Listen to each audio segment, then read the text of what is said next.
స్థలములలో దేవునికి ఘనత మహిమ ప్రభావములు కలుగును గాక. గొప్ప దేవుడు కదా. చూస్తూ ఉండగానే నెల గడిచిపోయింది.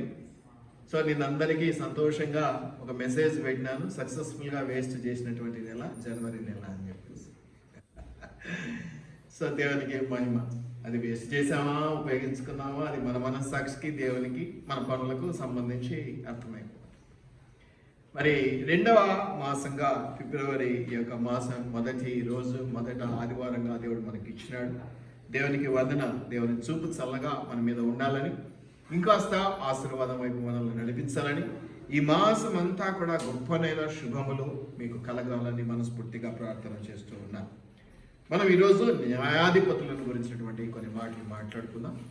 న్యాయాధిపతుల్లో ఒక న్యాయాధిపతి గురించి ఒక రెండు మాటలు ఎక్కువ మాట్లాడుకుందాం. మనందరికీ తెలుసు, మరి 198వ పేజీ బైబిల్లో ఉంటుంది, న్యాయాధిపతులు, జడ్జెస్ అని ఉంటుంది. మరి న్యాయాధిపతులు దేవునికి ఉపయోగపడేటువంటి పరిస్థితి, దేవుని కొరకు వాడబడేటువంటి పరిస్థితి మనం చూస్తాం. దాదాపు 14 మంది న్యాయాధిపతులను మనం అక్కడ చూస్తాం. మరి ఒకే ఒక స్త్రీ ఉన్నది. ఆ స్త్రీ ఎవరో మీకు ఎవరికైనా ఐడియా ఉందా? ఒక స్త్రీ న్యాయాధిపతి, పతి కాదు, న్యాయాధిపతిని అంటారు. సో ఒకే ఒక స్త్రీ ఉన్నది, ఆమె పేరు దెబోరా. సో మీరు న్యాయాధిపతుల గ్రంథంలో చూసినట్లయితే మనము ప్రతిసారి కూడా ఇజ్రాయేలీయులు కంఫర్ట్ జోన్లో ఉండి సుఖశాంతులతో ఉండి దేవుని మర్చిపోవటం లేదా దేవుని వ్యతిరేకించడం. ఇప్పుడు మనం కదా ఒక ప్రేయర్ రిక్వెస్ట్ పెట్టి పనవంగానే చర్చికి రావడం మానేస్తాం, కాపుని పాటించడం మానేస్తాం, అలాగనమాట.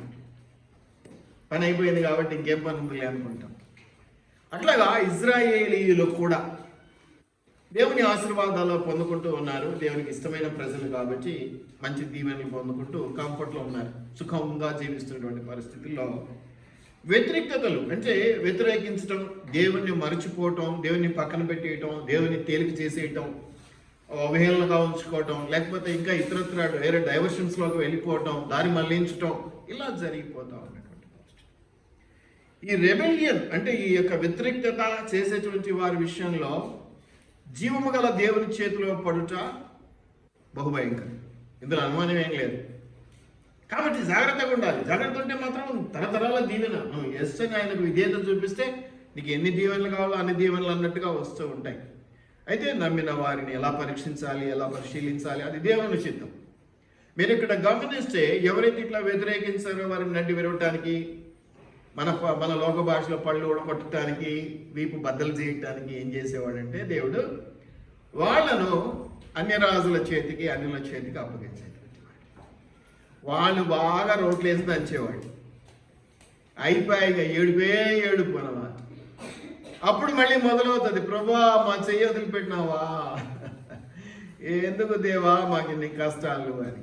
కాబట్టి ఎవరైతే ఈ వ్యతిరేకత కలిగి ఉంటారో, ఎవరైతే ఒక ప్రతీకార పరిస్థితులను కలిగి ఉంటారో వారిని అందరినీ కూడా, అంటే ఇజ్రాయేల్ అందరినీ కూడా ఎవరిని వదిలిపెట్టడం ఏం లేదు, ఇతరులకు అప్పగించటం, ఇతరులకు బానిసలుగా అప్పగించిన వారిని నడి విరటం వల్ల వాళ్ళు తిరిగి శోధించబడి అయ్యా రిపెంటెన్స్ అంటే మళ్ళీ మారు మనస్సు, తప్పైపోయింది, ఏదో జరిగిపోయింది, ప్లీజ్ అని బతిమాలుకోవటం. ఈ బతిమాలుకున్నప్పుడు మరి దేవుడు అప్పగించాడు కదా వాళ్ళ చేతికి, అందుకని వీళ్ళల్లో నుంచి ఒకరిని లేపుతాడు. ఎవరినో లేపి వాళ్ళకి పవర్స్ ఇస్తాడు. నువ్వు పోయి కొట్టి నా బిడ్డలను విడుదల చేయకపోతాడు. ఇచ్చింది దేవుడే, విడిపించింది దేవుడే, మధ్యలో నిన్ను నన్ను వాడుకుంటాడు. ఈ వాడుకునే వాళ్ళే న్యాయాధిపతులు. దాదాపు 14 మంది.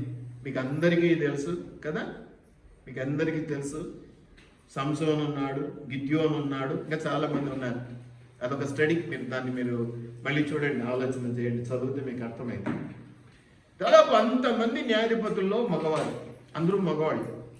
అయితే మనకు ఒక్కరున్నారు, ఆమె దెబోరా అంటే బి అంటే తేనెటీగ. చాలా వైల్డ్ తేనెటీగలు ఉంటాయి, అడవి తేనెటీగలే కాదు. కానీ మరి ఏంటో ఆ తేనెటీగ అన్నటువంటి బి అనేటువంటి అర్థం ఉంది. కానీ ఆమె మరి గొప్పనటువంటి ప్రవక్తిని. మీరు ఈ న్యాయాధిపతుల పుస్తకంలో 4-5 అధ్యాయాలు తెలిసి పెట్టుకుంటే స్టార్టింగ్ నుంచి ఈమె గురించి చెప్తా వస్తాడు దేవుడు. స్టార్టింగ్ నుంచే. ఈమె అనేక మందికి ఆదర్శం.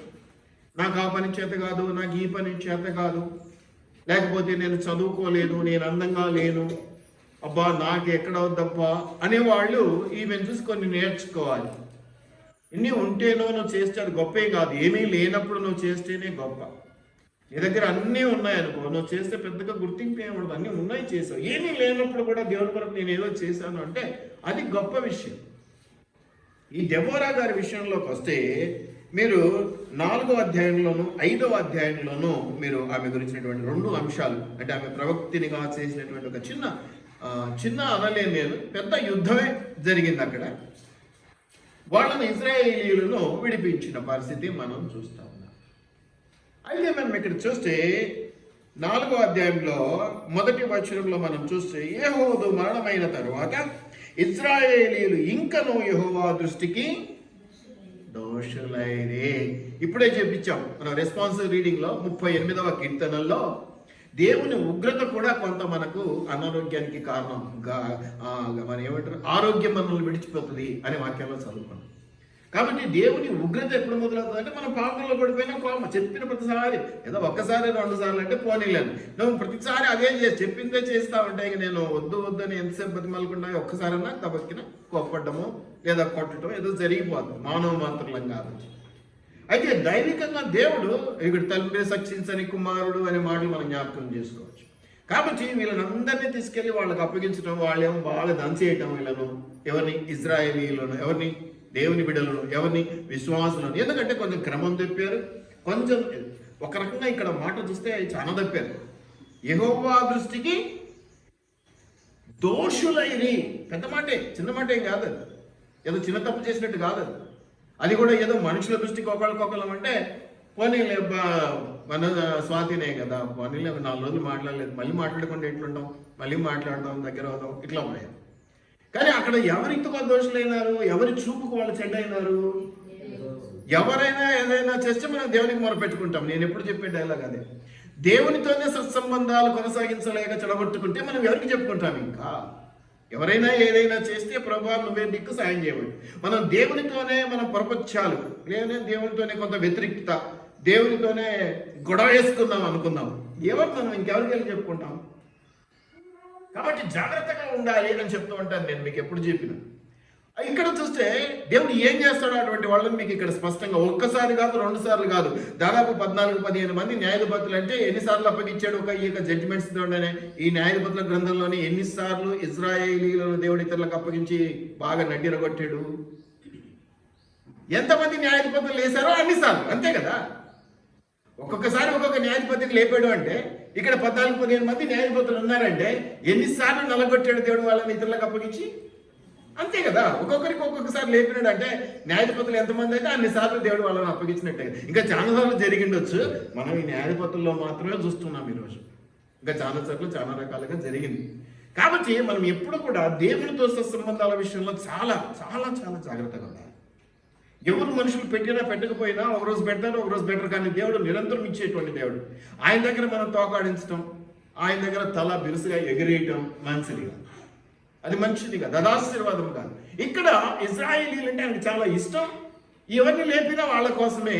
కానీ వాళ్ళను కూడా సరైన మార్గంలో పెట్టాలి అంటే ఆ దుష్టత్వానికి, ఆ కీడుకు, ఆ వేదనకు అప్పగించాల్సిందే, కష్టానికి అప్పగించాల్సిందే, రోగానికి అప్పగించాల్సిందే. దేవుడు ఊరికే పెట్టడు. ఎందుకు పెట్టాడంటే వ్యతిరేకతలు ఏవైనా ఉంటే వాటిని సెట్ చేసుకోవటానికి మనలో ఆ రోగాలకో లేకపోతే ఆ వ్యతిరేకతలకో దండనకో అప్పగిస్తూ ఉంటాడు. మనం ఈరోజు ఇంత వ్యతిరేకత అనుభవిస్తున్నామంటే, మొన్న ఒక మీటింగ్కి వెళ్ళాను నేను, కృపా సార్, ఇద్దరం కలిసి. ఆయన స్పష్టంగా చెప్తున్నాడు, అది తప్పు ఇది అనకండి, ఎందుకంటే దేవుడు న్యాయాధిపతుల్లో కదా అప్పగించినట్టు మనల్ని కూడా అప్పగించున్నాడు వాళ్ళకి అని, ఇతరులకి. ఎందుకు వాళ్ళ చేత దండన, వాళ్ళ చేత తిట్లు, వాళ్ళ చేత ఇవన్నీ పడుతున్నామంటే మనం సరిగా లేం కాబట్టి, మనము దేవుని దృష్టిలో దోషులమైతే.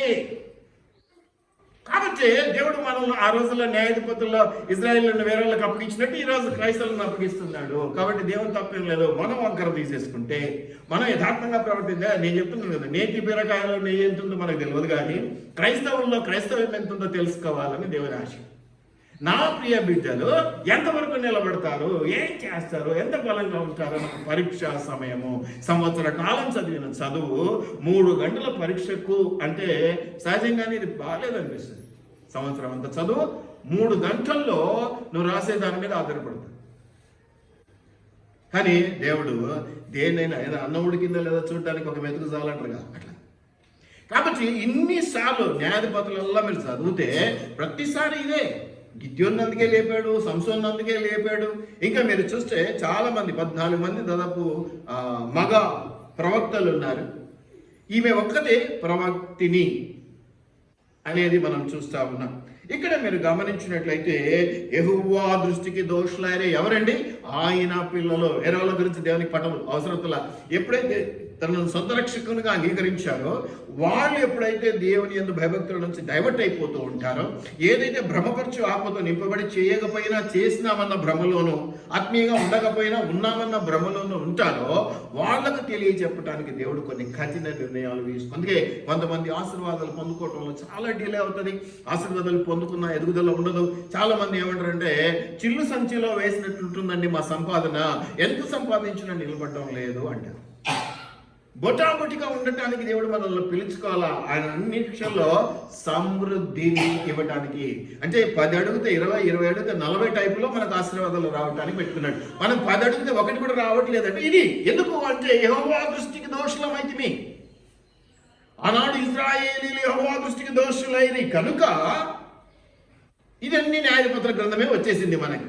దాదాపు 14-15 సార్లు ఇతరులకు అప్పగించటం, వాళ్ళు బాగా నిలబట్టడం, వీళ్ళు మళ్ళీ దుఃఖంతో మొరపెట్టుకోవటం, అయ్యా నా బిడ్డలు మొరపెట్టుకుంటారని మళ్ళీ దేవుడు కనికరించి మళ్ళీ ఎవరినైనా ఒకరిని బలపరిచి లేపి వాళ్ళ ద్వారా వాళ్ళ మీదకి యుద్ధం జరిగించటం, ఆ తర్వాత విజయం ఇచ్చి మళ్ళీ విడుదల ఇవ్వటం. మళ్ళీ కొంతకాలం టెంపరీ బుద్ధి కుక్కతోక వంకర. కాబట్టి మళ్ళీ అనమాట ఎందుకు 14 మంది రావాల్సి వచ్చింది న్యాయాధిపతులు అంటే, విడుదలైంది ఒక 10 సంవత్సరాలు, 20 సంవత్సరాలు, 40 సంవత్సరాలు, 50 సంవత్సరాలు, 20 సంవత్సరాలు మళ్ళీ సంతోషంగా ఉండడం, ఆ సంతోషంలో మళ్ళీ దేవుని వర్షం మళ్ళీ మొదలెట్టు కథ. ఏదైతే అదేదో అంటారు చూడు సామెత, వధువు మొదలెట్టు మళ్ళీ మామూలే అనమాట. దేవుని తృణీకరించడం, ప్రార్థనలు చేసుకోకపోవడం, ఏదైతే బలహీనతలు ఉన్నాయో వాటినే బలంగా మార్చుకోవడం, లోకం వైపు చూడడం, పరలోకాన్ని మర్చిపోవడం. లోకంతో సాగుడు, లోకంలోనే ఉండాలి కానీ లోకంతో సాగుడు అంటాడు దేవుడు. లోకం మనల్ని చూసి నేర్చుకోవాలి అంటారు. ఇక మనమే అన్ని చూసి నేర్చుకుంటున్నాం, ఏం చేస్తాం అంటే అయిపోయింది అక్కడ సమీపించడం. కాబట్టి మీరు ఇక్కడ చూస్తే ఇకను యెహోవా దృష్టికి దోషులైరి కనుక ఇశ్రాయేలీయులు ఏం చేశాడట? యెహోవా హాసోరులో ఏలు కనాను రాజైన యాబీను చేతికి ఎవరికి అప్పగిస్తున్నాడండి? కనానీయుడు. కనానీయుడు అంటే ఎవరండి? అన్యుడు, దేవుని బిడ్డ కాదు కదా. అందరూ చెడిపోయారు. పోనీ ఒకళ్ళు బాగుంటే విషారానిక బాగుంది కదా అని నన్ను తీసుకెళ్ళి విషారానిక అప్పగించాడు అంటే అర్థం ఉంది. ఎందుకంటే మన ఇద్దరం దేవుని బిడ్డలమే కాదు, మన ఇద్దరం ఒకటే, ఏదో ఒకటి చేయి నన్ను కొట్టాకు తిట్టాకని బతిమాలుకుంటాను. కొంచెం ప్లస్ పాయింట్ ఉంటుంది నాకు. అందుకని ఏమైపోయింది, అందరం తప్పు చేసాం కంటే అందరిని కట్టకట్టుకొని తీసుకెళ్ళి ఎవరికి ఇచ్చాడు? కనానీయుడైన రాజు చేతికి. ఎవరా రాజు? యాబీను చేతికి వారిని అప్పగించును. ఈరోజు కూడా మనల్ని అలాగే అప్పగిస్తున్నాడు. ఇశ్రాయేలము దేవుని నమ్ముకున్న బిడ్డలమైనటువంటి విశ్వాసమైనటువంటి మనము దేవుని దృష్టికి దోషులమైతిమి. ఏదో ఒక దగ్గర ఎక్కడొక చోట మనము దేవుని దృష్టికి దోషులమైతిమి కనుక కనానీయులకు, హిత్తీలకు, హెవిజీయులకు, వాళ్లకు వీళ్లకు దేవుడు అప్పగిస్తూ ఉన్నాడు. వాళ్ళు మన మూతిపళ్ళు రాలగొడుతున్నారు.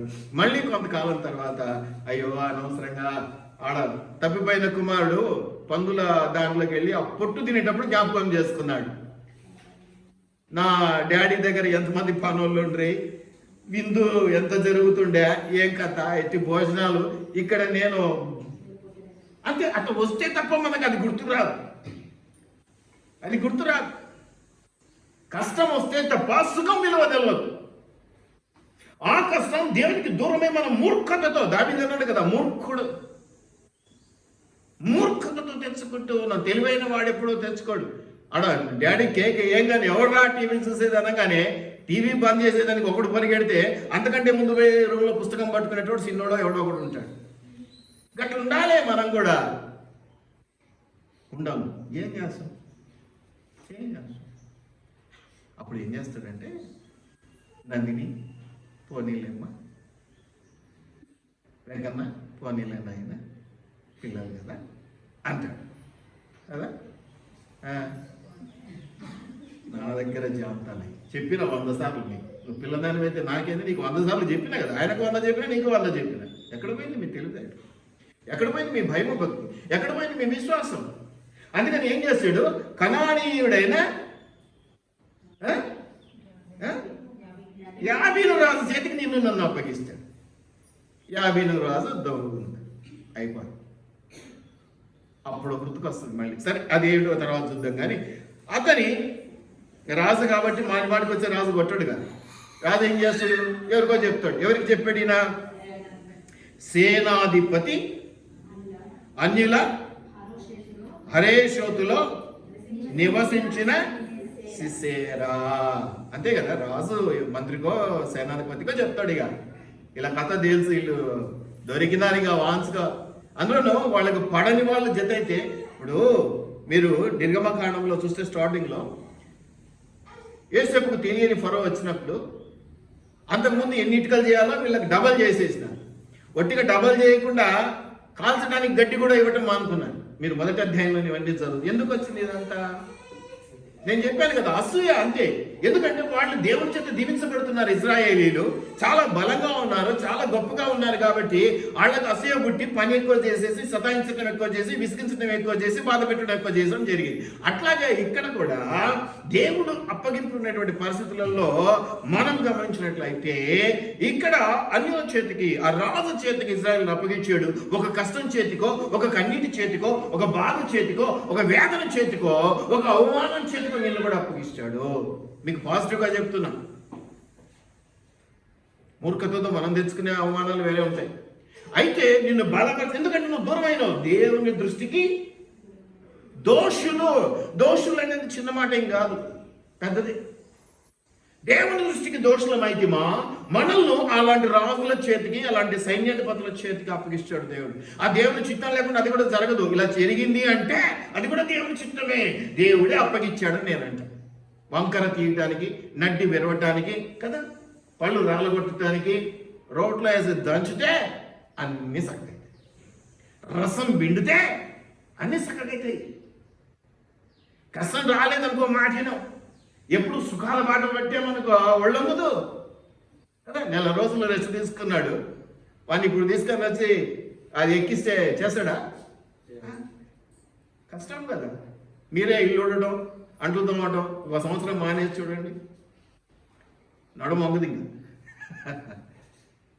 సో అటువంటి వంగని దాన్ని వంగబెట్టడానికి ఇజ్రాయేల్ దేవుడు వాళ్ళకి అప్పగించినాడు. మీరు గమనిస్తే సిసేరా అతనికి ఏమా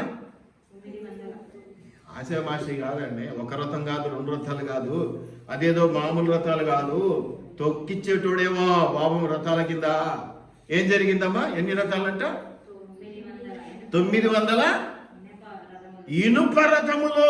ఇనుప కదా, తోలు బెల్ట్ కాదు, ఇనుప బెల్ట్తో కొడుతున్నాడు అన్నమాట ఇప్పుడు దేవుడు. నా దృష్టిలో నేను చదివేటప్పుడు ఏమనుకున్నానంటే, కోపం వచ్చినప్పుడు బెల్టులు అవుతారు కదా పేరెంట్స్, తల్లిదండ్రులు ఊకే కొట్టరు కదా, చేయి నొప్పి అవుతుందని ఏదో బెల్టో గిల్టో తీసుకుంటారుగా. అనుభవాలు ఉంటాయి, దాచిపెడితే ఎట్లా చెప్పాలి. మీ జీవితాలలో ఇవి జ్ఞాపకం చేసుకోవాలి. ఎప్పుడు డాడీ బెల్ట్ తీసుకున్నాడు, ఎప్పుడు బెత్తం అనేది కష్టం. అందుబాటులో చాలా ఈజీగా అందుబాటులో ఉండేటివి చెప్పులు బెల్టులే. చాలా తక్కువ మంది బాగా ఆలోచన చేసి బెత్తం తీసి పెట్టుకుంటారు, దాచి పెట్టుకుంటారు. పటాలు వెనక, ఫోటోలు వెనక పెడుతుంటారు. చిన్నప్పుడు మా ఊర్లో ఫోటో వెనక నుంచి లాగేస్తారు అనమాట. దయచేసి జ్ఞాపకం పెట్టుకోండి, యెహోవా దృష్టికి దోషులైరి అనే మాట చాలా చాలా బాధాకరమైనటువంటి మాట. ఒక మనిషిగా మనకైతే బాధ అనిపిస్తే దేవునికి ఎట్లున్నా, నిన్ను నమ్మాను, నిన్ను ప్రేమించాను, నువ్వే కావాలనుకున్నాను, నీతోనే నా సర్వస్వం అనుకున్నాను. అప్పుడు నువ్వు నాతో కలిసి అడుగులు వేయకుండా, నువ్వు నాకు వద్దుపో, నువ్వు నల్లగా ఉన్నావు, నువ్వు నాకు వద్దుపో పెద్దోడివి, నువ్వు నాకు వద్దుపో చిన్నోడివి, నీ దగ్గర డబ్బు లేదు, నీ దగ్గర అందం లేదు, నీ దగ్గర పలుకుపడలేదు అని నువ్వు నన్ను పక్కన పెట్టేస్తే ఏమైపోద్ది? యాసిడ్ దాడులు, ఆ దాడులు, ఈ దాడులు జరుగుతున్నాయని అంటున్నారు. కానీ దేవుడు అట్లా కాదు. సింపుల్గా ఏం చేశాడు? నడ్డి చేశాడు. అందుకనే జీవము గల దేవుని చేతిలో పడుట ప్రేమైనటువంటి దేవుని బిడ్డలారా, ఇక్కడ ఆ రాజుకు ఇస్తే ఆ రాజు సేనాధిపతికి ఇస్తే సిసేరా. పేర్లు గుర్తుపెట్టుకోండి, కొంచెం కష్టమే కానీ మంచిది, మెమరీ పెరుగుద్ది పేర్లు గుర్తుపెట్టుకుంటే. ఏమన్నాడమ్మా?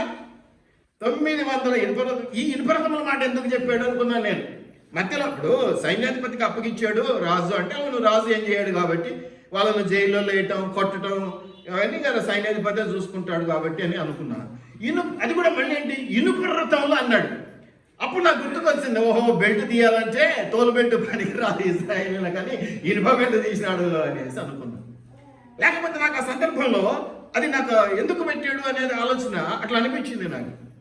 ఇనుప రథములు మామూలు రథాలు కాదు అంటే, ఆ ఇనుప రథాల కింద తొక్కించేటోడేమో పాపం కోపం తట్టుకోలేక ఇలా బాగా పెట్టాలని. ఎంత కష్టంగా ఉంటుందండి, ఎంత బాధగా ఉంటుందండి. ముళ్ళు గుచ్చుకుంటేనే ఓర్చుకోలేము, వాటితో తొక్కిచ్చాడని ఒక ఊహ చూస్తే, ఒక ఊహ అలా జరిగిందా లేదా పక్కన పెట్టండి, ఒక ఊహ తీసుకుంటేనే తట్టుకోలేము. దయచేసి జ్ఞాపకం పెట్టుకోండి, యెహోవా దృష్టికి దోషులైతేరా ఇనుప చక్రముల క్రిందికి మిమ్మల్ని నల్లగొట్టడానికి అప్పగిస్తాడు దేవుడు. ఎవరు రాజో పక్కన పెట్టే, రాజు ఎవరన్నా కానీ కష్టం సేమ్, నల్లగొట్టడం సేమ్. కానీ మీరు ఇక్కడ గమనించినట్లయితే ఏమని ఉందమ్మా అక్కడ, అతడు అమ్మా మామూలు జీవిత ఖైదు అంటేనే, జీవిత ఖైదు ఎన్ని సంవత్సరాలు అండి? యావజ్జీవ కారాగార శిక్ష ఏదో అంటారు కదమ్మా, ఎన్ని సంవత్సరాలు అయినా? లైఫ్ లాంగ్ 14 సంవత్సరాలు, రైట్. జీవిత ఖైదు యావజ్జీవ కారాగార శిక్ష ఇట్లాంటివి అంటేనే 14 సంవత్సరాలు. ఇక్కడ ఎన్ని సంవత్సరాలు అప్పగించాడు అండి? అంటే దేవునికి ఎంత కోపం తెప్పించినారో అర్థం చేసుకో. 1 సంవత్సరం కాదు, 2 సంవత్సరం కాదు, 1 రోజు కాదు, 2 రోజులు కాదు, ఈ పూట పోయి కొట్టి తీసుకొచ్చి రాబోని అప్పగించటం కాదు, 20 సంవత్సరములు. ఒకటే కారణం నాకు మళ్ళీ పైన మాట, యెహోవా దృష్టికి దోషులైతే. యెహోవా దృష్టికి దోషులైతేరా 20 సంవత్సరములు వారిని అప్పగించినట్టు మిమ్మల్ని ఎన్ని సంవత్సరాలు అప్పగిస్తాడో. వాళ్ళు మంచోళ్ళు, వాళ్ళకే 20 సంవత్సరాలు పెట్టినాడు అంటే, ఇక నీకు నాకు 20 సంవత్సరాలు అంటే జీవితం భయ. ఏముంది 20 సంవత్సరాలు కష్టాలు నిష్ఠురాలు అంటే ఇక ఏముంటుంది, మనుషులు ఇక సచ్చబడిపోయింది. ఆ తర్వాత దేవుడు ఏదైనా ఇచ్చినా ఇంక ఎందుకు లేదు, అంత అయిపోయింది. 20 సంవత్సరంలో నల్లగొట్టడానికి అప్పగించినాడు. చాలా ఈజీగా తీసుకుంటున్నాం కదా. దేవుని దృష్టికి దోషులం అవటం అనేది ఏముందిలే అనుకుంటున్నాం కదా. దేవుని దృష్టికి దోషులం అంటే 10 ఆజ్ఞలు పెట్టుకొని నేను వ్యభిచరించలేదు, నేను అది చేయలేదు, అదే అనుకుంటున్నావా? నో, పెద్దవే కాదు, చిన్నవి సైతం. నేను అంటాను చూడు, 10 పైసల తప్పైనా, పావలా తప్పైనా, 1 రూపాయి తప్పైనా దేవుని దృష్టిలో తప్ప. నీకు తేడా ఉందేమో, నేను 10 పైసలు అంతనే కదా, వాడు పావుల దొంగతనం చేసిండు కదా. దేవుని దృష్టిలో తేడా లేదు, ఇద్దరిని దొంగలండి. కాబట్టి నువ్వు ఏదైతే చిన్న చిన్న తప్పులు, అందుకే చెప్తాను, పెద్దవన్నా మనం దేవుడిని అడగచ్చు, ప్రభా అంత పెద్దది తప్పించుకోలేకపోయినా దేవా అనొచ్చు. కానీ చిన్న చిన్న వాటికి ఏమైనా మొరపెట్టుకుంటావు నువ్వు? చిన్న చిన్న వాటికి ఏమైనా మొరపెట్టుకుంటావు? సిగ్గర పెంచుతో మనకి ఇంత చిన్నదాన్ని కూడా నేను నిలబడలేకపోయాను దేవుని దగ్గర అని అనుకుంటే, దేవుని దృష్టికి దోషులమైతే మా శిక్ష తప్పదు బిడ్డ. అయితే దాంట్లో మళ్ళీ ఒక మార్గం పెట్టాడు. ప్రతి చోట శోధనకు పక్కనే తప్పించుకునే మార్గం ఉంటుంది కదా. అట్లాగా నూతన నిబంధనల వాక్యం ఉంది. అట్లాగా మీరు గమనిస్తే వారు కఠినంగా ఆయన బాధ పెట్టగా, ఎవరు ఈ సీసర్ అనేటువంటి సైన్యాధిపతి 1 రోజు కాదు, 2 రోజులు కాదు, ఆ 900 ఇనుప రథములు ఉండేనని చెప్పారంటే మరి ఎన్ని రకాల దాని విషయాల్లో ఎన్ని కఠినమైన నిర్ణయాలు తీసుకున్నాడో బాధ పెట్టాడు. 1 సంవత్సరం కాదు, 2 సంవత్సరాలు కాదు, ఎన్ని సంవత్సరాలు? 20 సంవత్సరములో దేవునికి అవిధేయత చూపిస్తే కష్టాలు వస్తాయి. కష్టాలు వస్తే నువ్వు మొరపెట్టుకుంటే మరుసటి రోజు పోతాయి. జాగ్రత్త, ఉడుము పట్టుబడతాయి. దాన్ని ఏమంటారన్నా? ఉడుము కదా, గట్టిగా పట్టుబడితే వదలదంటారు కదా. ఉడుము పట్టు, జలగలాగా రక్తం బీలుస్తాయి. 1 రోజు 2 రోజులు కాదు, అయిపోద్ది, నీ జీవితం గడిచిపోద్ది. కఠినమైన బాధలు. ఇక్కడ మీరు గమనిస్తే ఏమనుందమ్మా? కఠినమైన బాధ పెట్టగా ఇజ్రాయేలీయులను ఆ సైన్యాధిపతి సీసేరా ఎలా కట్టబెట్టాడండి? కఠినమైన బాధ పెట్టగా ఇజ్రాయేలీయులు మళ్ళీ ఇజ్రాయేలీయులు మళ్ళీ నువ్వు నేను మళ్ళీ ఏది అప్పదు అదే దిక్కు మళ్ళీ. కానీ మనకి ఏంటంటే సిగ్గు శరం సీము నేత్రం ఏముండదు, మళ్ళా పోతాం. ఎందుకంటే ఆయనే దిక్కు కదా. అందుకనే ఆ రోజు కథలు పక్కన పెట్టి ఈ రోజు కథల్లో ముందే ఆలోచించుకోమంటాను నేను. మాలాంటి పాస్టర్ చెప్పేది ఏంటంటే ముందే ఆలోచించుకో, మళ్ళీ సిగ్గు శరం మానేసి ఆయన దగ్గరికి వెళ్ళి బతిమాలుకోవాలి. తప్పదు, ఇక ఆయనే మనకు దిక్కు. యెహోవాకు ఎంత గొప్ప దేవుడు తెలుసా. నాలంటాడైతే నీకు 100 సార్లు చెప్పినా నువ్వు వినలే పో అంటాం. సొంత వాళ్ళైనా బయట వాళ్ళైనా దేవుడు 100 సార్లు చెప్పినా మళ్ళీ ఇట్లా మొరపెట్టంగానే ఇదే దేవుడిలో ఉన్న ప్రేమనే ఆయన బలహీనత. కానీ మనకది బలహీనత, కానీ అదే ఆయన గొప్ప బలం కదా. ఇశ్రాయేలీయుల మీద ఎంత కనికరం చూపించాడు. యెహోవాకు మొరపెట్టిరి కాబట్టి ఇంకొక 10 సంవత్సరాలు చూద్దాంలే, వంకర పోని, ఇప్పుడే మొదలైంది కదా కథ, ఇప్పుడే కన్నీరు మొదలైందిగా, ఇప్పుడే కఠినమైంది కదా అని అనలా. ఏమన్నాడు 4వ వచనంలో, ఆ కాలమున లప్పీదోతునకు భార్య అయిన దెబోరా అను ప్రవక్త్రి ఇశ్రాయేలీలకు న్యాయాధిపతినిగా ఉండెను. పతినిగా ఉండెను. న్యాయాధిపతి అంటే జంట్, పురుషుడు. న్యాయాధిపతిని అంటే స్త్రీ, ఫిమేల్ వర్షన్. ఎవరు? దెబోరా. ఇదే చెప్పింది నేను. దెబోరా అనే మాటకి బి అంటే తేనెటీగ అనేటువంటి ఒక అర్థం ఉన్నది.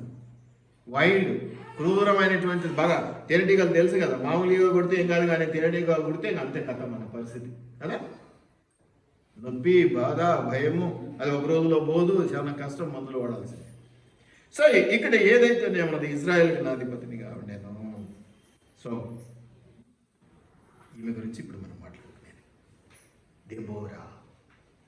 స్త్రీలుగా ఉన్నటువంటి మీకు ఇది ఒక ప్రత్యేకమైన హెచ్చరికనే అనుకోండి. నావి ఎప్పుడు హెచ్చరికలే కాదు.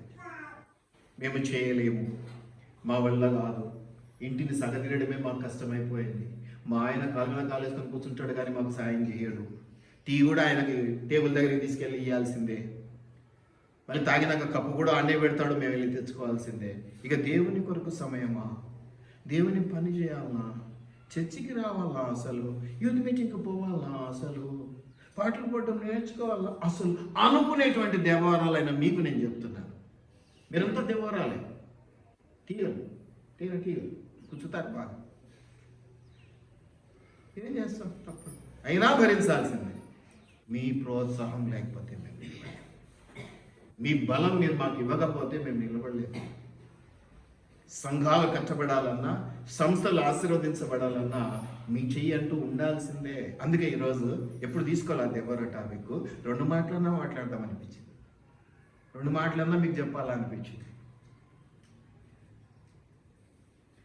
ఇంటికాడ భర్తల మీద చూపించడానికి కాదు మీకు ఇచ్చింది దేవుడు బలం, మీ ప్రతాపాలన్నీ ఇంటి మీద చూపించడానికి కాదు. ఇదిగో మీరు ఇక్కడ ఉపయోగపడడానికి ఒక మహా సైన్యము వలె ఉంది ఒక దగ్గర వాక్యంలో.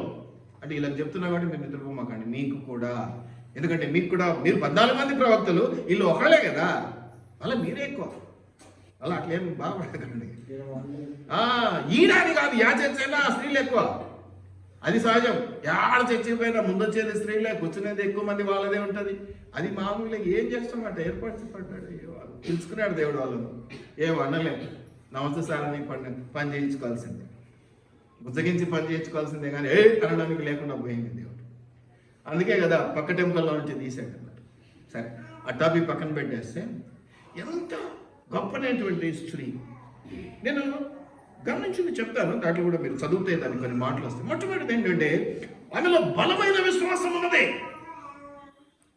అవును, నీకు కూడా ఉంది, స్త్రీనే కదా పెద్దగా. బలమైన విశ్వాసం. ఎందుకు ఆ మాట అంటున్నానంటే, బలమైన విశ్వాసముతో పాటు సంపూర్ణమైన విధేయత కూడా ఉంది ఆమెకి. ఎలా, ఎందుకు చెప్తారు మీరు అంటే, ఇదిగో ఇక్కడే ఆమె ఎఫ్రాయిమీల మన్య మందలి రామాకును బేకేలుకును మధ్యనున్న దెబోరా సరళ వృక్షము క్రింద కూర్చుంటుట కద్దు. సరళ వృక్షము కింద ఊర్లలో రచ్చబండలు అని ఉంటాయి, ఆ రచ్చబండల కాడ కూర్చొని న్యాయం చేస్తుంటారు పెద్దలు కదా.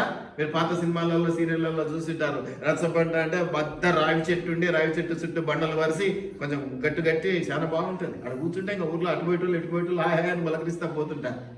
ఈమె ఎక్కడ కూర్చుంటూ ఉండింది? తీర్పు తీర్చుటకై సరళ వృక్షం. ఓకే, అలాగన్నమాట. ఇంకా ఏమని చెప్పబడుతుందో చూడండి. తీర్పు చేయుటకై ఇజ్రాయేలీల మీదకు వచ్చుచుండిరి. ఆమె నఫ్తాలి కేదేశుల నుండి అభినోయము కుమారుడైన బారాకును పిలువనంపించి. ఆమె ప్రవక్తిని, ఆమె దేవుని బిడ్డ, దేవునితో సత్సంబంధాలు కలిగినటువంటిది, ఇజ్రాయేలీలకు న్యాయం తీర్చేటువంటిది. అక్కడ కూర్చుంటే వచ్చేసి చెప్పుకునే వాళ్ళు కష్టాలు. ఇదిగో నారాజు అన్న నాకు ఇట చేసినాడని రమ చెప్తే, రమ ఇట చేసిందని నారాజు చెప్తే, మధ్యలోకి వచ్చినటువంటి దెబోరా గారు అటు కాదు ఇటు కాదు అని చెప్పి ఏదో న్యాయం తెచ్చి పంపిస్తుంది. అటువంటి ప్రవక్తిని, దేవుని బిడ్డ, దేవుని యందు బలమైన విశ్వాసం కలిగి సంపూర్ణమైనటువంటి విధేయత కలిగినటువంటిది. అంటే ఇదైతే ఒప్పుకుంటా, అదైతే ఒప్పుకోను అనేదిలా, ఏదైనా నీ చేతి కింద ఉండాల్సిందే, ఒప్పుకుంటా అనేటువంటి మనస్తత్వం కలిగినటువంటి స్త్రీ. ఇంకా ఈమెమంటాడంటే, బారాకును పిలువనంపించి అతనితో ఇట్లా, నేను నీవు వెళ్ళి నఫ్తాలీలలోనూ జెబులోనీలలోనూ 10,000 మంది మనుషులను తాబోరు కొండ మీదికి రప్పించుము. తర్వాత ఏమన్నది?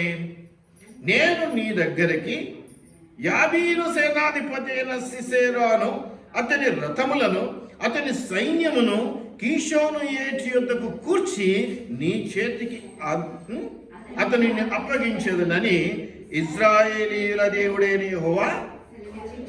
అమ్మా, అంటే ముందే చెప్పేశాడు దేవుడు. సెలవిచ్చి ఉండలేదా అంటే ఏం జరుగుతుంది ఇక్కడ?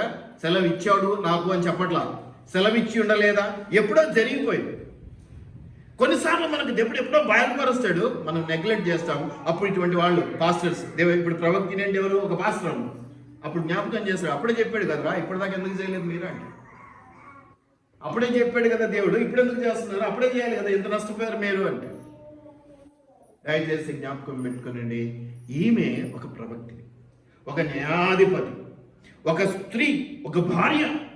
పలానాయన భార్య అని ముందే చెప్పాడు కదా దేవుడు. ఇక్కడ లపి దోతునకు భార్య అయినా, అదిగో ఆయన కూడా మంచి, ఈమెను బట్టి భర్త పేరు కూడా రాయబడ్డది. కొన్నిసార్లు వీళ్ళని బట్టి మనకు కూడా మంచి పేరు వస్తుంది, జాగ్రత్తగా ఉండాలి మనం వాళ్ళతో. చెడ్డ పేరు తేవాలన్నా మీరే, నెత్తిన కిరీటం పెట్టాలన్నా మీరే, నెత్తిన బండరాయాలన్నా మీరే, దెబ్బరాలు మీరు. బి అంటే కుట్టడం, కుట్టేవాళ్ళు మీరు. కుట్టడం అంటే విషం కుట్టుడు కాదు.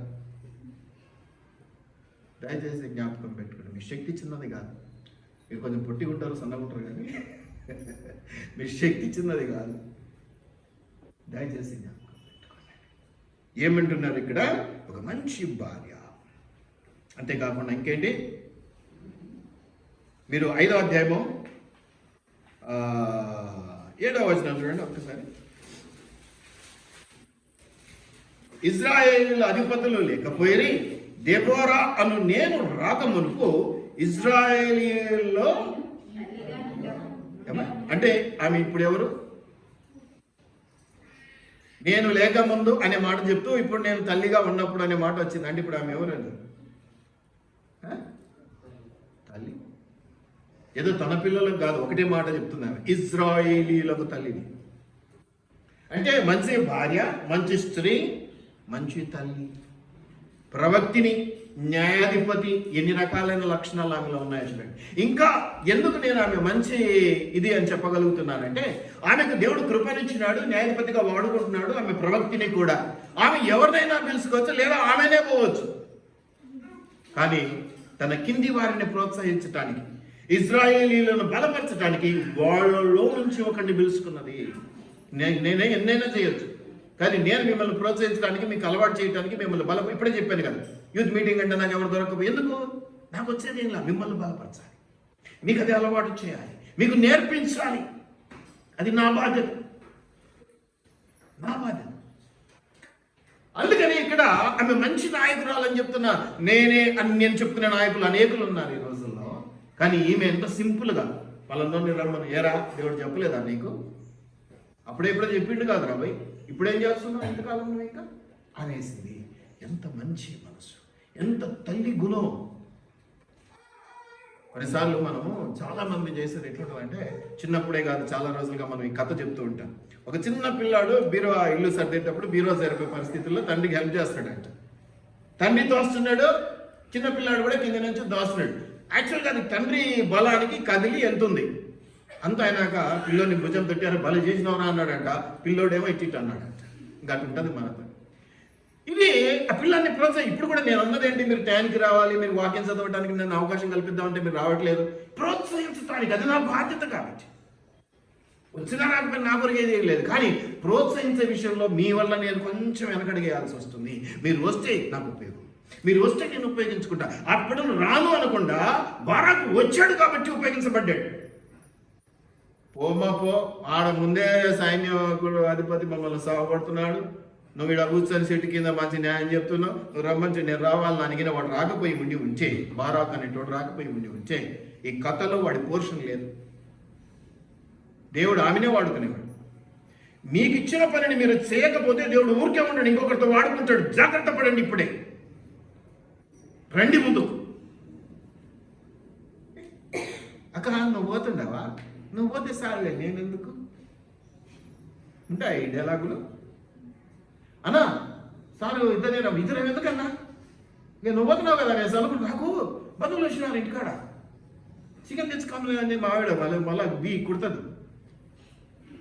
నీ ఆశీర్వాదం నీవే, వాడి ఆశీర్వాదం వాడివే. మీరు ఇద్దరు రకమైన కాపరి చేసుకుంటాడు. ఇద్దరికి రమ్మని ఎందుకు చెప్పాడు? మీరు నేర్చుకోవాలి, మీరు ఆశీర్వాదాలకు పాత్రలుగా ఉండాలి. బారాకు ఎప్పుడైతే దాన్ని ఒప్పుకున్నాడు, బారాకు ఎప్పుడైతే దానిని గమనించినాడో, అయినా మంచోడేం కాదు, కొంచెం నాకు అనిపించింది, ఎందుకో చెప్తాను నేను. మళ్ళీ ఒప్పుకున్నాడు, విధేయత చూపించాడు. కానీ తర్వాత ఒక మాట అన్నాడు, కొంతమంది కదా సొంత చేసిరా, నేను ఎందుకు పోతా, నువ్వు వస్తే పోతా అంటుంది కదా సమ్మక్కత.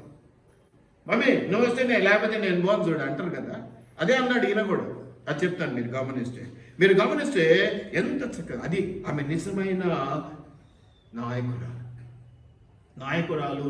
ఎప్పుడు వాళ్ళు ఎదగటానికే కాదు, మొదట వాళ్ళ దగ్గర ఉన్న వాళ్ళని ఎదిగింప చేయటంలో ముందుండాలి. మీకు నేర్పించడంలో నేను ముందుండాలి.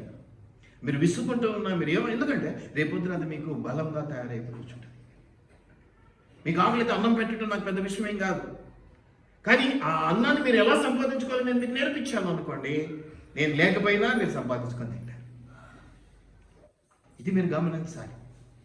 అందుకే నేర్పించేవాడికి కొంచెం ఆయాసం ఉంటుంది, దుఃఖం ఉంటుంది. పనికి పబ్బం గడుపుకొని వీళ్ళు పొమ్మనేటోడికి పెద్ద బాధ ఏమి ఉండదు. వస్తావా పోతావా పోవాయని నీవేం నేర్చుకుంటే నేర్చుకోకపోతే నాకేమన్నా. మీరు ఇక్కడ బారాకు విషయానికి వస్తే విధేయత చూపించడం అంతా బాగానే ఉన్నాయి. అందుకని నేనేమంటున్నానంటే ఆమె ఆ పిలిచి చెప్పడంలో మంచి నాయకురాలు అనిపించింది.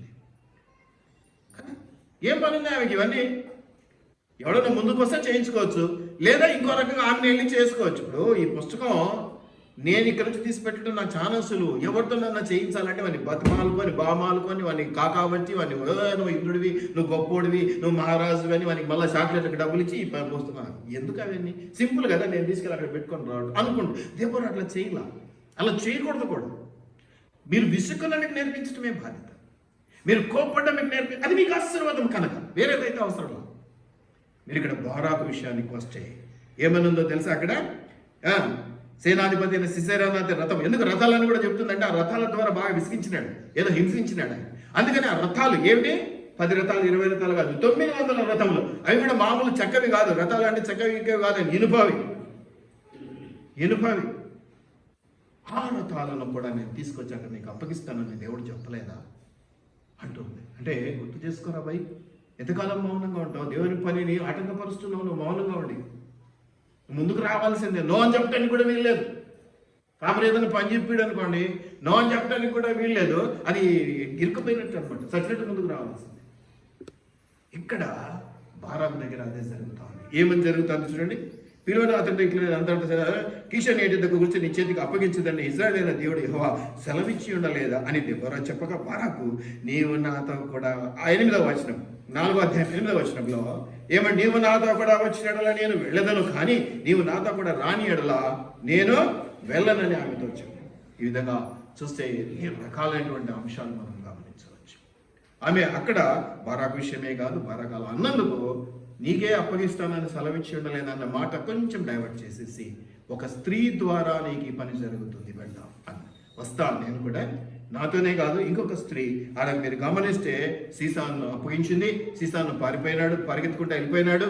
ఈ యొక్క సిసేరా అనేటువంటి సైన్యాధిపతి పరిగెత్తి వెళ్ళిపోయి అతని వెంట దెబోరా అతని కూడా పోయాను. అందులో ఒక మనిషి ఇవన్నీ కూడా వచ్చినాయి. ఆ చివర మీరు చూస్తే దెబోరా లెమ్ము యెహోవా సిసేరాని నిశ్చితంగా అప్పగించిన 14వ వచనంలో జరిగిపోయింది.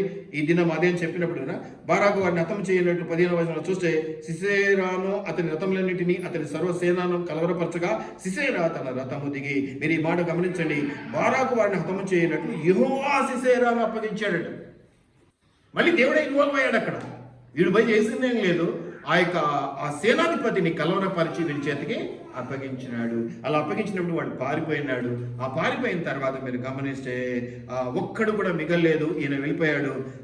17వ వచనంలో హోసోరు రాజైన ఎబినాకు కయీనుడైన హెబెరు వంశస్థులకు సమాధానం కలిగి ఉండను కనుక సిసేరా కాలి నడకను కయీనీయుడగు హెబెరు భార్య అయిన యాయేలు. ఇప్పుడు ఈ ముగ్గురిని మీకు మళ్ళీ జ్ఞాపకం చేస్తాం. మొదట దెబోరా, రెండవ వాడు బారాకు, మూడో ఆమె యాయేలు. ఈమె ఇంటికి పోయి తల్లి నేను దాక్కుంటాను, మీరు కథ చదవండి, టైం అయిపోతుంది, దాక్కుంటాను, ఎవరన్నా అడిగితే ఎవరు రాలేదు, ఎవరు లేరు ఇంట్లో అని చెప్పమ్మా అంట. ఎవరు? ఈ సేనాధిపతి సిసేరా అనే అతను. మీరు చదవండి, దాంట్లోనే ఉండదు. ఆ తర్వాత ఏమైంది కానీ 20వ వచనం, అప్పుడు అతడు గుడారపు ఇక్కడ ద్వారం నిలిచిడము, ఎవడే కానీ లోపలికి వచ్చి ఇక్కడ ఎవడైనా ఉన్నాడా అని నేను అడిగినలా నీవు ఎవడును లేడని చెప్పవలన పిమ్మట హెబెరు భార్య అయిన యాయేలు గుడారపు మేకు తీసుకొని, గుడారపు మేకు అంటే మన టెంట్ హౌస్ మేకు ఎంతలా ఉంటుంది, ఎంత పొడుగు ఉంటుంది అన్న, దాన్ని తీసుకొని వచ్చి కనత పెట్టి కొట్టిపడేసి భూమిలోకి దిగగొట్టింది వాడు ఆ సేనాధిపతిని. దీంట్లో బారాకు పాత్ర ఏమున్నది? ఎప్పుడైతే లోబడి వచ్చాడో ప్లస్ బెనిఫిట్ ఆయన కూడా వెళ్ళిపోయింది. యుద్ధానికి ఎవరెవరు పోతారు? ముందు కత్తి పట్టుకున్నాడు, వెనక బాగుని మోసినాడు, ఇద్దరికి సమానమే అని చెప్పేది అది. అందుకని వచ్చి పని చేయాలి, దేవుని కొరకు నిలబడాలి. కాదనడానికి వీలు లేదు, చేయడానికి వీలు లేదు, ఆలస్యం చేయడానికి అంతకంతే లేదు. బారాకు అలాగా యాక్షన్ తీసుకున్నాడు కాబట్టి ఇది. ఆ తర్వాత నడాని అడగడానికి చెప్పలేను. పిమ్మట యాయేలు గుడారపు మేకు తీసుకొని సుత్తి చేత పట్టుకుని అతని ఎందుకు మెల్లగా వచ్చి అతని అలసట చేత గాఢనిద్ర కలిగి ఉండగా నేలకు దిగినట్లు ఆ మేకును అతని కలతలో దిగగొట్టగా అతడు చచ్చెను. బారాకు సిసేరాను తరముచుండగా యాయేలు అతను ఎదుర్కొని వచ్చి, రమ్ము, నీవు వెతుకుచున్న మనిషిని నీకు చూపించదని అతడు వచ్చినప్పుడు సిసేరా చచ్చిపడి ఉండెను. అతనికి ఇక్కడ కలతల్లో ఆ మేకులు. ఈ ముగ్గురు కోఆర్డినేషన్ చేసుకోకపోతే, ఈ ముగ్గురు ఒకరికొకరు కోఆపరేట్ చేసుకోకపోతే, ఈ ముగ్గురు దేవుని విషయాలలో ఐక్యత కలిగి ప్రవర్తించకపోతే ఈ పని జరిగేదా? ఈ ముగ్గురు ఒకరు ప్రవక్తిని, ఒకరేమో వాడబడుతున్నటువంటి ఒక స్త్రీ, మధ్యలో ఆ బారాక్ అనేటువంటి అతను. ఈ ముగ్గురు కూడా మళ్ళీ వీళ్ళకి అన్ని సెట్ చేసి పెట్టిందంతా కూడా దేవుడే. యెహోవాయే వాళ్ళలో కలవరం కలగజేస్తాడు. కానీ ముందుకొచ్చి నిలబడకపోతే పని జరిగేదా? దయచేసి జ్ఞాపకం పెట్టుకోనండి. చేద్దాంలే చూద్దాంలే అనడం వల్ల నువ్వు ఆశీర్వదించబడవు. ముందుకు అడుగు పెట్టి చెయ్యి మొదలు పెడితే నేను ఆశీర్వదించబడ. నువ్వు ఆలస్యం చేసిన కొద్ది నష్టం ఎవరికి? నీకే కాదు, నీ కుటుంబం అంతటికి కూడా. ఇశ్రాయేలు బారాకు ఇంకాస్త ఆలోచన చేసింటే ఆ యొక్క సైన్యాధిపతి చేతిలో ఇంకా ఇబ్బంది పడేటువంటి వాళ్ళు ఎవరు? ఇశ్రాయేలు. ఇంకా అప్పటికే 20 సంవత్సరాలు అయింది, ఇంకా ఎంతకాలం ఆలస్యం చేస్తారు? దేవుని పిలుపు విషయంలో కానీ దేవుని పని విషయంలో కానీ ఆలస్యం తగదు. చెప్పినది చెప్పినట్టు వెంటనే చేయటం అనేది దేవునికి ఇష్టమైనది, తగ్గింపుదలని. ఇప్పుడు మీకు చెప్పాను కదా, ఆయన మంచి భార్య, మంచి స్త్రీ, బలమైన విశ్వాసం కలిగింది, తల్లి లాంటిది, ఇదిగో నాయకురాలు, కింది వారిని ప్రోత్సహించి బలపరుస్తూ ఉంది. ఇవన్నీ చెప్పినాను కదా. ఇంకా వాళ్ళకు ఎంకరేజ్మెంట్ ఇచ్చింది కదా, బాగా ప్రోత్సహించింది. ఏం కాదు చేస్తాడు దేవుడు అని. వీటితో పాటు మీరు 5వ అధ్యాయం అంతా చదివితే 5వ అధ్యాయం మొదట్లోనే మీకు తెలుసు, ఆ దినమున దెబోరాయు అభినయము కుమారుడైన బారాకును ఏమని చేసినారమ్మా? 5వ అధ్యాయం మొదటి వచనం, మంచి స్తుతి ఆరాధన చేసేటువంటి స్త్రీ ఆమె. మంచి స్తుతి ఆరాధన చేసేటువంటిది దెబోరా. అందుకే కీర్తన రాసింది, పాట పాడింది, దేవుని మహిమపరిచింది దేవుడు అప్పగించిన విధానాన్ని బట్టి. ప్రియమైనటువంటి దేవుని బిడ్డల, ఒక్క స్త్రీ ఇన్ని రకాలైనటువంటి పరిస్థితుల్లో దేవుని మహిమపరచడంలో ఏమాత్రం వెనకడుగు వేయక ముందుకు వెళ్తే దేవుని చేత ఆశీర్వదించబడినటువంటి మనం ఇంకెంతగా ముందుకు రావాలి. మీకు కొంత తెలుసా, లోకపరంగా ఒక సామెత ఉంది, ఏమంటారు? ఆలస్యం బాగా గుర్తుంటాయి. అన్నిటికీ ఆలస్యం చేయటం పనికిరాదు. కొన్ని సమస్యలు మనం మౌనంగా ఉంటే అవే పరిష్కరించబడతాయి కదా, మనం ఆలస్యం చేస్తే అవే సెట్ అవుతుంటాయి కొన్నిసార్లు. అన్నిటికీ అది సూత్రం పనికిరాదు, అన్నిటికీ పనికిరాదు. మంచిగా వేడివేడిగా పాయసం చేసుకుంటాం, పొయ్యి మీద తిన్నట్టు తినాలంటే కాదు, కొంచెం చల్లబడాలి కదా అని ఒక 5-6 రోజుల తర్వాత, వారం తర్వాత, 10 రోజుల తర్వాత పోతే అది పాడైంది.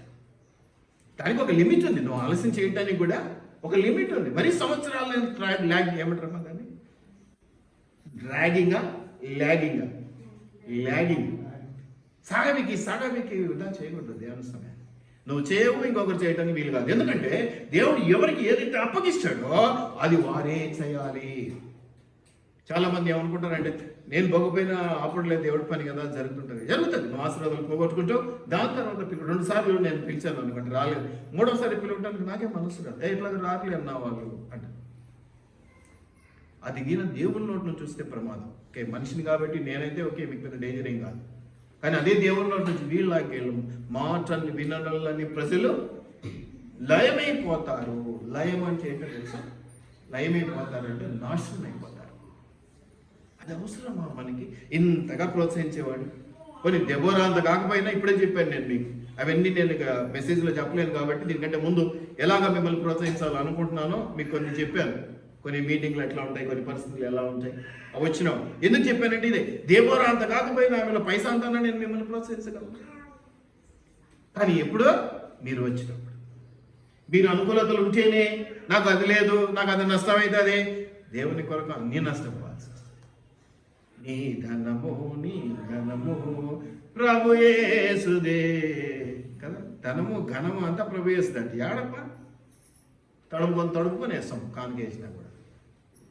మళ్ళీ మొత్తం పాట పాడవచ్చు కదా, నా సర్వస్వము నీదే యేసయ్యా. చింతకాయ తొక్కు పెట్టరు.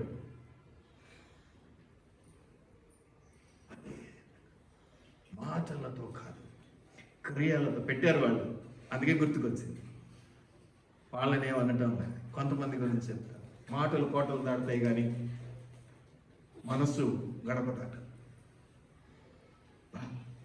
నిన్న పిలుద్దాం అనుకుంటుంది బిర్యానీ చేసుకొని, నిన్న నీకు బిర్యానీ చేసుకున్నప్పుడు పిలిపడానికి గురువు మరుసటి రోజు ఎందుకు చెప్పాలి? చెప్పాడు. నువ్వు వచ్చింటే ఆ రోజు ఇది పెడుతు సార్ అంటుంది. ఆ రోజు రాలేదు కాక ఈరోజు చెప్తుంది. ఇప్పుడున్నా కదా పిలువమ్మంటే పిల్లలు కుదరదు సార్, ఇంట్లో పిల్లలు ఉన్నారు, మా ఆయన ఉంటారు, నాకు పని బామ్మో అంటది. అన్నీ ఉన్నా కూడా ప్రేమించే హృదయం ఉంటే సమయం ఇవ్వగలుగుతాడు. దేవుడు అదే కోరుకుంటాడు, మనుషులను కూడా అదే కోరుకుంటాడు. దేవుడే కాదు, మనుషులను కూడా అదే కోరుకుంటాడు. వీటిని జ్ఞాపకం పెట్టుకుందాం.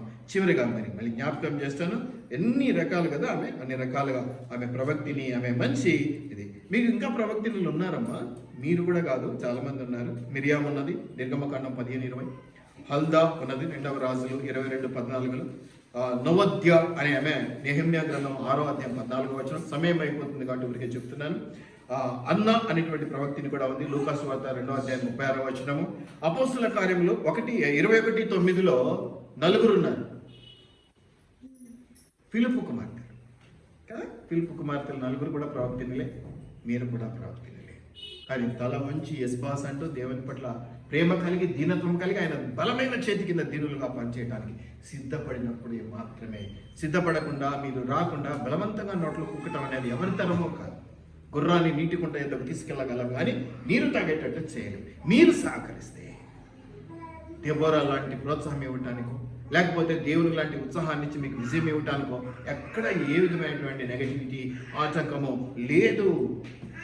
మీరు వినకపోయినా, మీరు కోఆపరేట్ చేయకపోయినా, మీరు రాకపోయినా చెప్పినటువంటి అభ్యాసం అంటే వినడం కాకుండా, మీరు యాకోబు పత్రిక 1:22 చూడండి, చివరి మాట ముగించేస్తాను. యాకోబు 1:22. యాకోబు 1:22.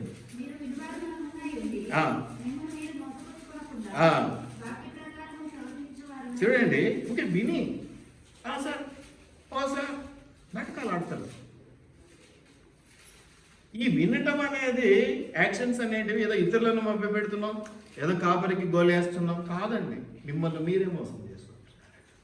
ఆ వాక్యం ఏముంది?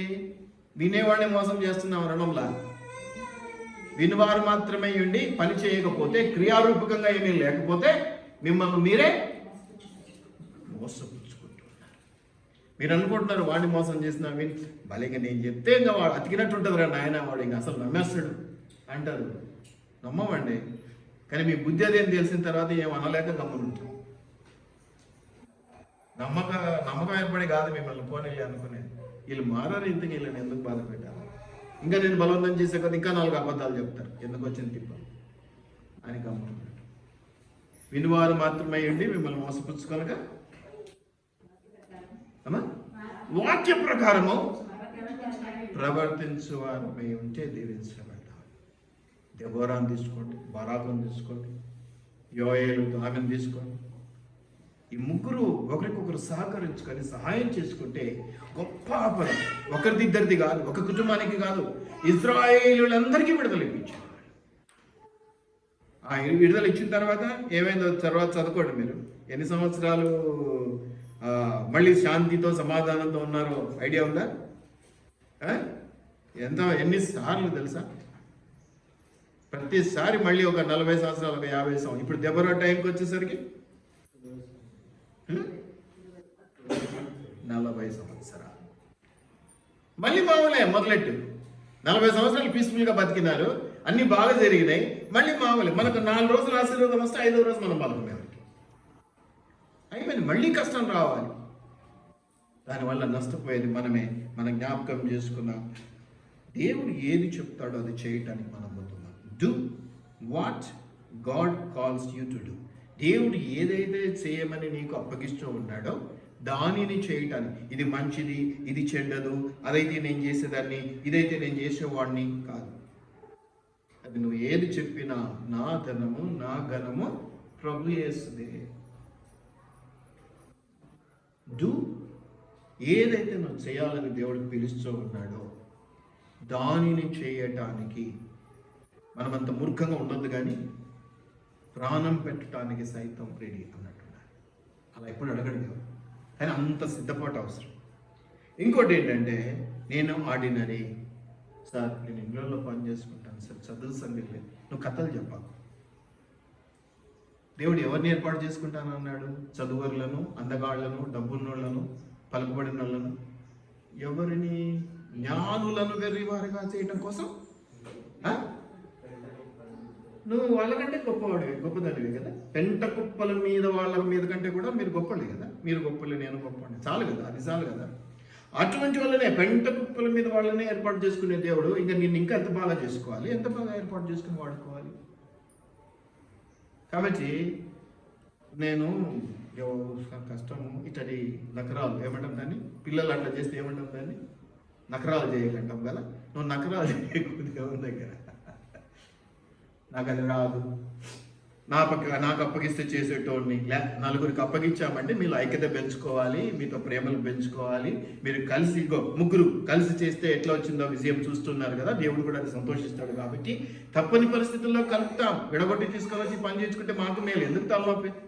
ఈవెంట్ ఆమె కూడదు, ఆమె ఈయన కూడదు, లేకపోతే ఈమె చెప్తే ఆమె చేయదు, ఆమె చెప్తే ఈమె చేయదు, ఎందుకు మాకు? కానీ ఐక్యత పెరగాలి, సమాధానం రావాలి కదా. దయచేసి మీరు వినువారు అయినట్టుండగా మిమ్మల్ని మీరు మోసపుచ్చుకొనక వాక్య ప్రకారం నడుచుకుందాం. ఎక్కడైతే ఆ దెబోరా, బారాకు, 3వ పేరు కదా, ఈ ముగ్గురు ఎలాగైతే దేవుని కొరకు వాడబడి ఎవరిని వాడుకున్నాడు కదా. ఆమె ఎవరు? పిచ్చి పాపం, ఎక్కడో ఉండిపోయి ఆమెను తీసుకొచ్చి చంపటానికి ఉపయోగించుకున్నాడు. అది కూడా ఎట్లా? యుద్ధంలో కత్తి పట్టుకొని డ్యాన్సింగ్ కాదు. వాడు నిద్రపోతుంటే గుడారపు మేక తీసుకుపోయి కాంతల్లో కొట్టి పడేసి. నిన్ను ఎలా వాడుకుంటాడో నీకెందుకు? ముందు వచ్చి ఎస్ బాస్ నేను రెడీ అను చాలా ఫస్ట్.